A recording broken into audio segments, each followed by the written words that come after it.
Hey everyone, it's Schmuckles, don't mind my hair shook up. Today we're going to talk about the possibility of new Stranger Things content this year for Dead by Daylight. When I say this year, I mean before the next anniversary. Mathieu Cote did an interview with Slasher Radio that was just released. This interview kind of helps clarify to an extent when Netflix renewed with Dead by Daylight. Big shout out to Slasher Radio. I'm going to leave the link to all of their socials in the description below. Make sure to like this video and subscribe to this channel if you want more discussion videos like this recommended to you by YouTube. I'm also live on Twitch right now doing an open lobby Survivor tournament. So if you want to play Dead by Daylight together, I'm live on Twitch right now doing public lobbies. Anyone is allowed to join this tourney. If you want to know more about this tourney and exactly how it works, you can use the commands in the title of my Twitch stream. After the anniversary, Mathieu Cote did an interview with Polyester and the King, and recently he confirmed that he knew about the return of Stranger Things at this time. So this is what Cote said about his interview with Polyester and the King, which came after the anniversary. Funny because about 2 weeks before we talked about that, I was on the King and him. Every year they do an interview with me, and we just hang out and chat for about.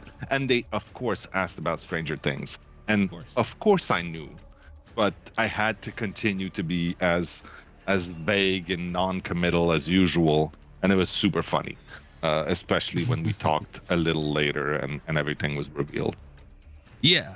So as you can see, Mathieu Cote really confirms here that he fully knew about the return of Stranger Things at this time. So we know that Netflix renewing with Behaviour occurred before this interview. Slasher Radio also went on to ask Mathieu Cote more about this deal. Remember, Slasher Radio released a previous interview before this most recent one. They released an interview with Mathieu Cote the day of the anniversary stream, and it seemed like Mathieu Cote hadn't had any contact with Netflix at that point. Now that everything's been revealed, recently Slasher Radio asked Mathieu Cote if he knew about the Stranger Things return at the time of the anniversary. That's kind of what me and Paulie were talking about, because we want to know, we asked you as well, and we want to know if you lied to us like you lied to him. But yeah, I don't like the implication here, but I didn't mislead anybody. I may not have given all the information that was available to me at the time, but none of what I said was untrue. Okay. Yeah, and then that was the question, and kind of what me and Paulie were talking about. How long is this? Because, you know, obviously, like, everybody knows you can't let cats out of bags left and right, obviously. But how long were the talks going on? Like, because this is a big deal. It's hard to talk about any of the details of that negotiation without giving away information that is confidential. Let's just say that when it became possible, it was really quick.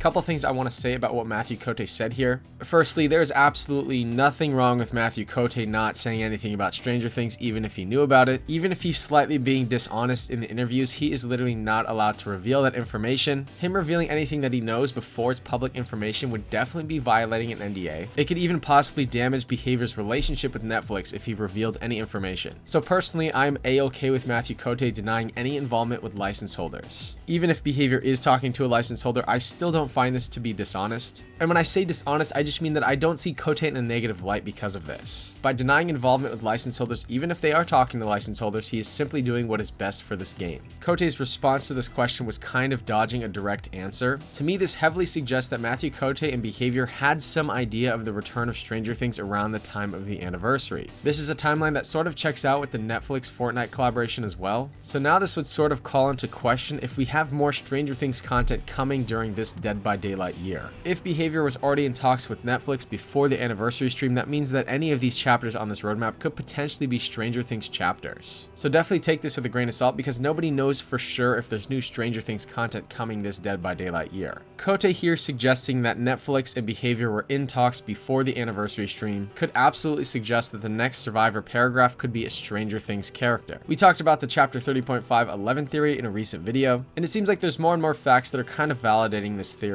There's one more chapter coming before the next anniversary, and that is the March chapter with the new killer, new survivor, and new map. That would actually be really crazy if that was a Stranger Things Part 2 chapter with a new map. The Starcourt Mall, Victor Crowley's house, or Vecna's lair could potentially be really great new maps for Dead by Daylight. But do we actually think that this is a legitimate possibility? And this is kind of why I wanted to make a video about this, to start a discussion about it. We saw the Singularity as an original chapter for the anniversary, and then we saw Nicolas Cage as the next chapter, and then there was the Alien chapter, and then there was the Chucky chapter. chapter. We're not sure if the chapter 30.5 Survivor is going to be original or licensed, and we're not sure if the March chapter is going to be original or licensed. Since the anniversary, we've had 3 licenses in a row and the return of Stranger Things. So do you think it's more likely that that March chapter is a Stranger Things chapter or an original chapter? It seems like since Behaviour wants to do a 50-50 split on original and licensed content, that most likely this chapter would be original. There has been stretches in the past where there's been a lot of consecutive licensed content, and I think when we see a lot of licensed content like this, it kind of boils down to the timing of the communication with the license holders. Ideally, they want to do 50-50, but if they have multiple license holders that are available and wanting to license their content into Dead by Daylight, I think Behaviour would go for it. Although they like to do 50% of their content to be original, if Netflix had reached out to Behaviour and wanted to license in a new chapter, I don't think Behaviour would say no to that. Like, I could see a possible situation where Netflix reached out to Behaviour before the anniversary and they said, hey, we want to bring in new content to Dead by Daylight to monetize. And if they were to fit it into the first available slot, that would absolutely be this chapter right here. Like, it could be a situation where Behaviour already had Alien and Chucky lined up, and then Netflix is now contacting them saying that they want their content in the game, and then Behaviour would have said yes and put that chapter in the first available slot, which probably would have replaced an original chapter. Based on all the clues and the news that we're getting from the licensing space, I don't think it's too far-fetched to question whether these chapters are Stranger Things related. We already did a video talking about the most hyped Stranger Things characters for Dead by Daylight. If you want to see that video, you can click on the title above. Let me know your thoughts about all of this in the comment section below. Do you think it's possible that one of these 2 chapters is a Stranger Things chapter? That's kind of question number 1 to me. And question number 2 is, do you think it's likely or not? I would kind of argue like, yes, it is absolutely possible, but I'm not sure how likely it is. Make sure to like this video and subscribe to this channel if you want to follow this ongoing discussion as we get new information. And reminder, I'm also live on Twitch right now streaming that open lobby Survivor tournament. The link for my Twitch and tourney information is in the description below. That does it for this video. Goodbye.